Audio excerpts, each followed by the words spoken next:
topic of today is basically me explaining what I'm gonna be doing for my YouTube channel. So basically this new YouTube channel is gonna be called the Unplugged Mindset.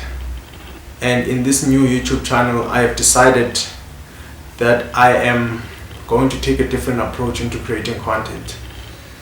It really began with me having my first YouTube channel where it was more being passionate about what I wanted to do, but I never really had the skills of actually doing what I was doing.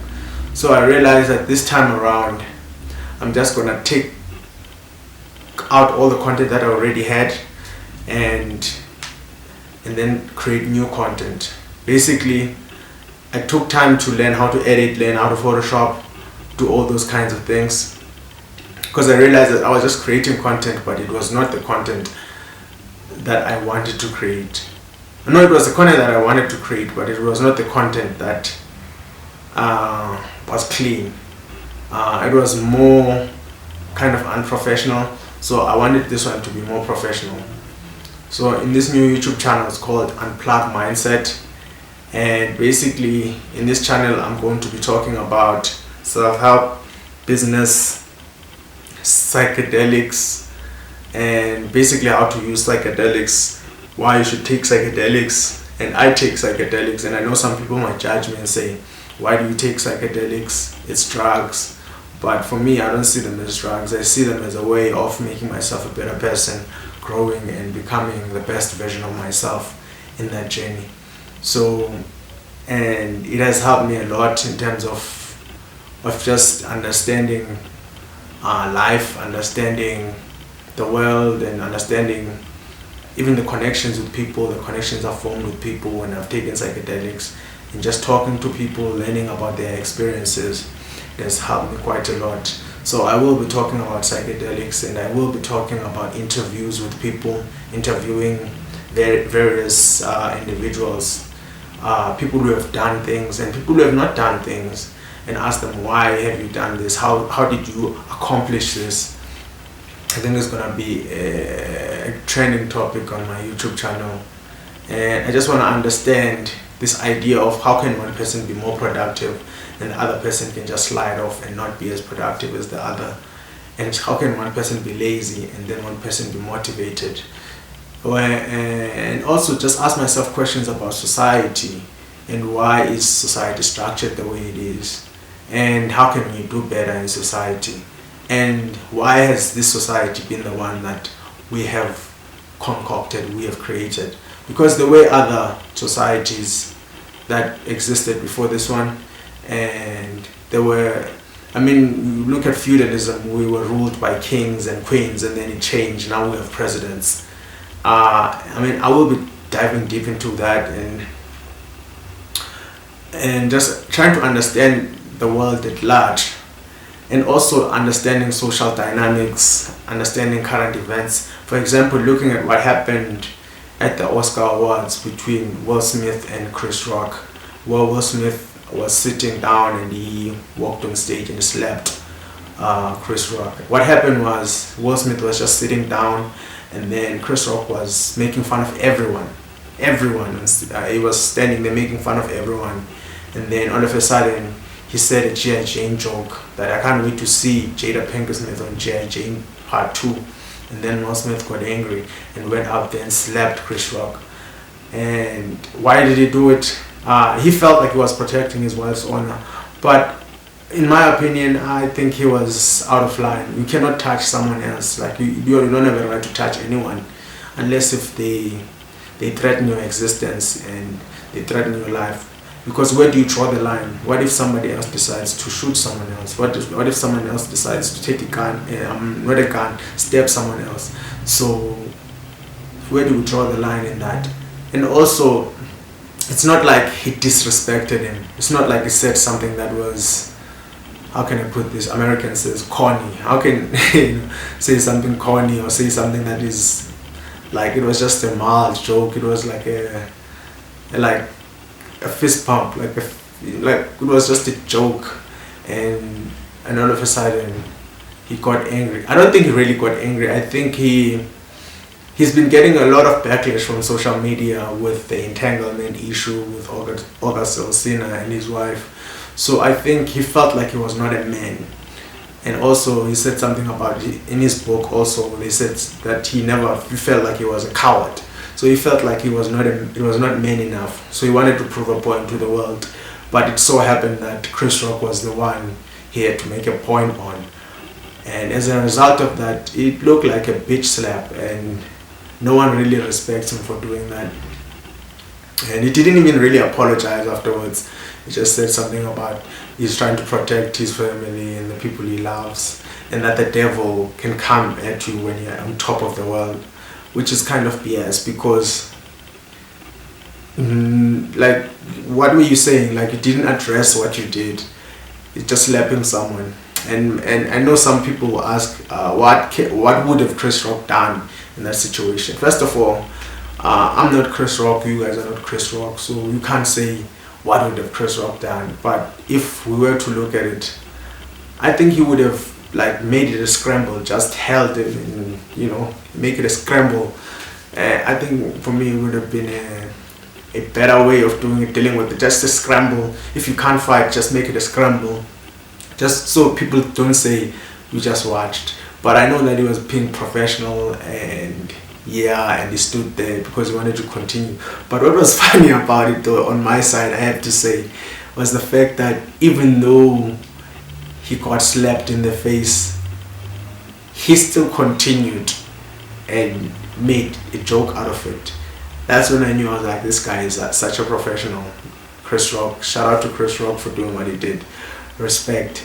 But it just, if it was me, I don't think I would have stood there. Which is why I would have never been in that situation, because I wouldn't have stood there and watched another man slap me in the face. I mean, yeah. But anyway, with that being said, I think it was mainly of him for just standing there and letting it slide. And now look at him, he's touring the world. He's going to have a tour called Ego Death. So that's powerful. And his show is sold out, and people want to know what happened with him. So he's making money, and he did the right thing. He did the honorable thing, but some of us wouldn't have done that. But going back into Will Smith, I think Will Smith is dealing with a lot in terms of his life, and he's just being emasculated by his wife, and maybe he's being abused at home. Whatever the situation is, you know, he should deal with it. And yeah, I really don't know what's going on in his life, but he's dealing with a lot. I mean, you don't just slap someone, and it's not just someone on the streets. It's like Chris Rock, so that's respect. Like, you don't slap that kind of individual. So yeah. Yeah, so I will be talking about those kinds of things, current events, social dynamics, but also in me talking about those things, I'm not really gossiping, not in a way that I'll be gossiping about these things, but really I'm trying to awake people in a way, like maybe if I can awaken someone by just talking about these things and coming at a different angle and try to understand it in a higher vibration, energy perspective, and also trying to understand why the person did what they did, or whatever the situation is, try to understand it from a higher level of consciousness. Not to say that I'm a perfect person, I make mistakes, I'm a degenerate myself, I do messed up things, but I always strive to be better, I always look to better myself and be a better person. So that's what I'm going to be doing, and I'm looking forward to it. I'm looking forward to this new journey, this new experience, this new season of my life. I know it's not going to be easy. It's going to be one of the toughest things I've ever done in my life. But I'm trying not to make a big deal out of it. I just want to go with the flow, see what I can do, how I can be more creative, how I can come up with new ways of doing things, and make it more appealing, and also make it more understandable and also make people understand my perspective of things, and make them understand like who I am, and why I'm doing this. And that's a very, very important question also. Like, who am I? Like, why should I follow you? Why should I listen to what you have to say? That's a very good question. Well, first of all, my story is very very, very, very, very wild, but I'm willing to tell my story. So my name is Masande Bonani Nopala. I was born in Eastern Cape, Transkei, South African, and then from there on, as I was born, I was in rural areas, and then I was moving around with my mother as a child. And then I remember going to East London. And then when I got to East London, I remember we were looking for a place to stay, and then we didn't really have a place to stay. So I had to go and stay in a place called Duncan Village in Eastern Cape, and it was a tough environment, because I was kind of forced to adapt into a new township. I was never used to the lifestyle. The lifestyle was a bit faster, and it has always been a recurring thing in my life. Life has always been faster than it normally is. So when I got to East London, we found this one-room shack that we lived at, and that's where I stayed when I was staying in East London with my mother and my grandmother. My grandmother was working at the time, and she was looking for a job actually, and then she found a job as a domestic worker. And then that time, but I was a kid, but I didn't understand anything, but I was just in this hostile environment. I remember just being in this hostile environment, and everyone was just looking at me and stuff, and I remember just being there, and yeah, I just remember even being told that you can't walk at night because you're gonna get robbed, things like that. So for me, that experience kind of taught me a lot of things. So I went to school there. Even when I went to school,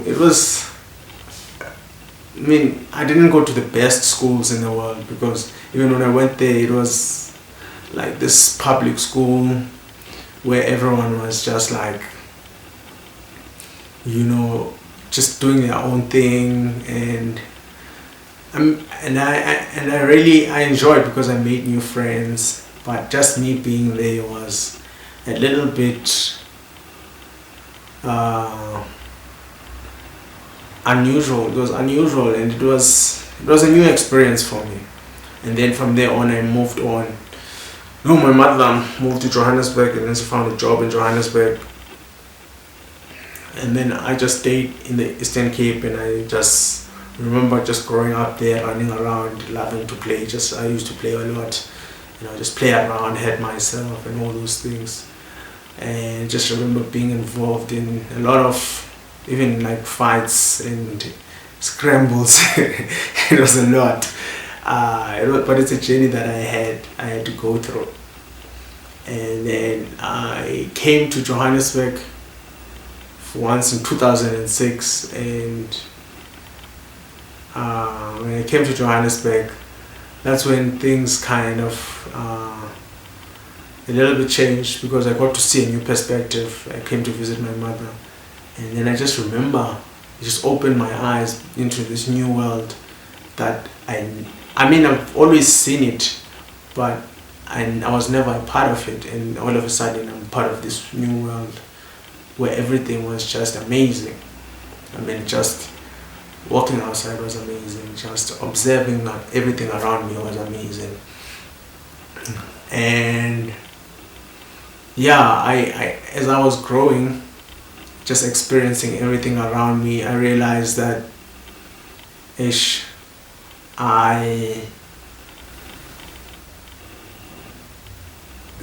there was a lot I was missing. I mean, I was closed off in that environment I was in Eastern Cape. So when I came this side, it became a thing of like, oh wow, this is a new experience. People can experience this, and from there on, it changed my perspective, and I wanted to come back and enjoy more. And I came again. I came back in 2009, and then from there on, I just decided to stay this side because I realized that there's more opportunities this side, and I'm gonna grow even more this side, other than being on the other side, which is Eastern Cape. But with that being said, that's who I am. That's who I am, and I mean, there's a lot you're gonna learn about me. It's just I don't wanna pour everything out now about myself, because this is really about me. It has nothing to do with everyone else around me. So I don't wanna make it about everyone else. I just wanna make it about me specifically. So yeah, as I'm moving forward in this journey, I want to, okay, let me talk to you about, someone might ask, why should I listen to you? Why should I listen to you in terms of these topics? Why should you listen to me? You should listen to me because, I mean, I've had one of the toughest journeys in my life. I know what it's like to struggle. I know what it's like to suffer. And because I know how it feels to struggle, I know how it feels to suffer, everything around me I kind of appreciate. I appreciate everything around me. I appreciate the people around me, because there's been a lot that has happened to me, but I just appreciate everything. I always hold back to that, it can be worse than what it is right now. So I appreciate the things around me. But aside from that, you should listen to me because, first of all, academically, I have a metric. And I went to university. I have a bachelor's degree in psychology and politics, and I have an honors degree in political sciences at Wits University. But that's neither here nor there. It's not even me trying to show off and saying I have these things, therefore you should listen to me. They don't mean anything to me, if I'm being honest. It's just a way of forming legitimacy. It's just a way of maybe making someone aware, maybe making someone listen to me. But it doesn't mean anything. It doesn't change anything, if I'm being honest. But also I've attended workshops on personal growth, spirituality, self-help. I've spent I've watched a lot of YouTube channels, guys like Actualize.org, Leo Gora. I've listened to guys like Owen Cook, Tyler Durden on social dynamics. I also listen to Fresh and Fit, even though I think sometimes they can be unorthodox. They can be harsh sometimes, but I like Fresh and Fit. I listen to Fresh and Fit, and also I've just had a lot of experiences with people, experiences with psychedelics, just learning about myself, having awakening experiences, and also making mistakes, just making mistakes in life, making silly mistakes, doing things I shouldn't be doing, finding myself in positions I shouldn't have been in. And as you learn about me, I might talk about those things in my journey.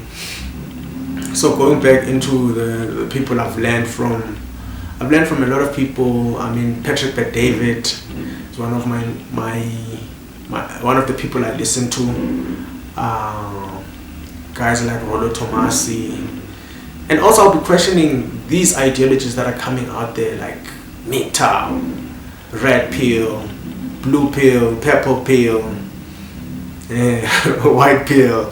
All of these ideologies that are out there. The manosphere. What is the manosphere? What is red pill? What is MGTOW, men going their own way?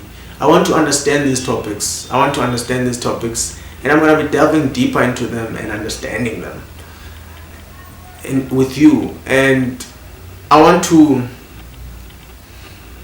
to make people aware of these things that are out there, and also just educating myself about certain things, and also the dangers of listening to those kind of ideologies. Even though I like red pill, but at the same time, I can see the dangers in it.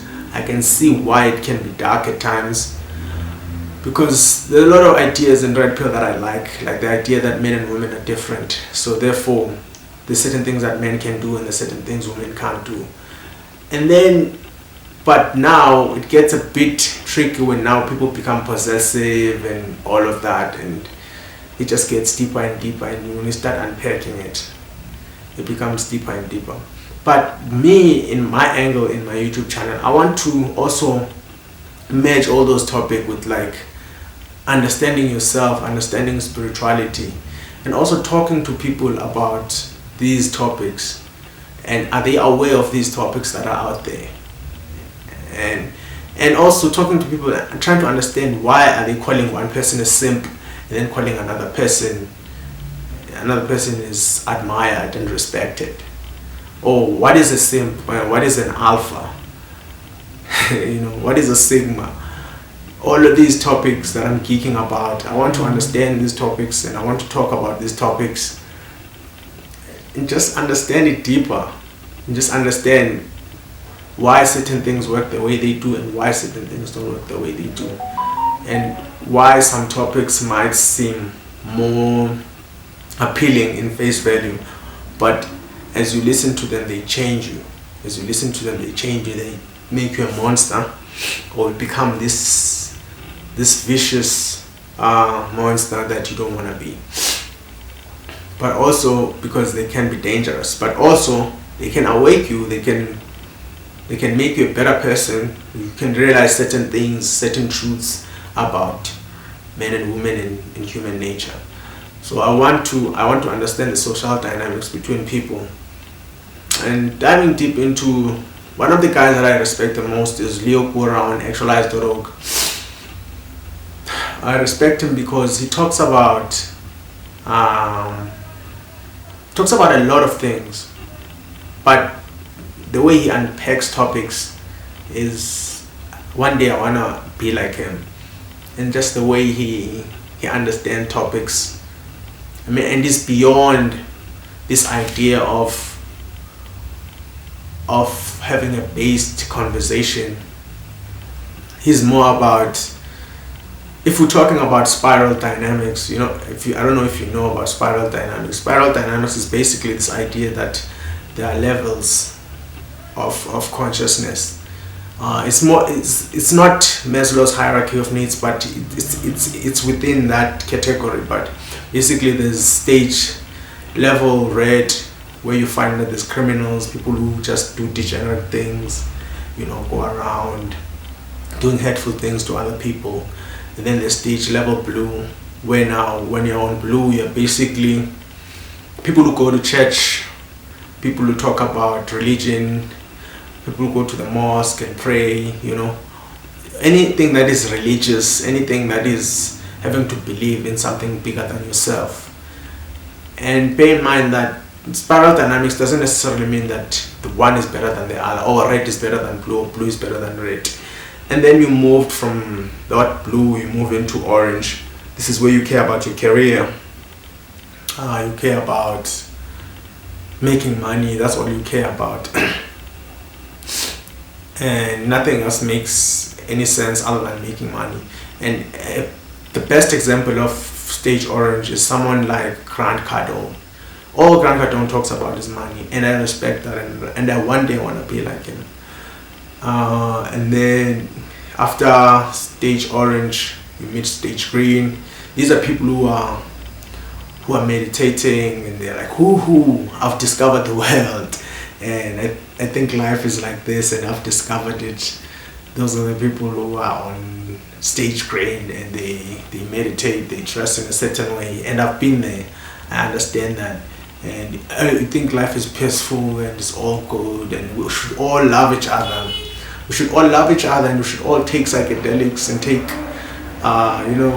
take mushrooms and take LSD, 5-MeO, DMT, ayahuasca, and all those things. And they are beautiful things. They're beautiful things, but at the same time, you have to ground yourself in reality. But I'm not making judgment right now. I'm just telling you about the spiral dynamics. And then there's yellow. This is now where you're kind of. These are people like Deepak Chopra, guys like Sadhguru. These are guys who have kind of transcended green. These are conscious human beings. Stage yellow and then purple. I think in purple there's tier 1 and tier 2. Yeah, that's where you are very high on your consciousness. Now you are kind of in connection with the universe. You are kind of in connection with everything that's going on around you. And an example of that would be someone like Sadhguru. It would be someone like, for example, in my opinion, I think Leo Gora would be someone like that from actualize.org. So all of those spiral dynamics, I'll be talking about those things and try to also understand them from a perspective of understanding society and understanding how society works. And yeah, and everything else. Yeah, I think this is it. This is my YouTube channel. This is the Unplugged Mindset. Subscribe to the Unplugged Mindset. Tell your friends about it and come and follow me.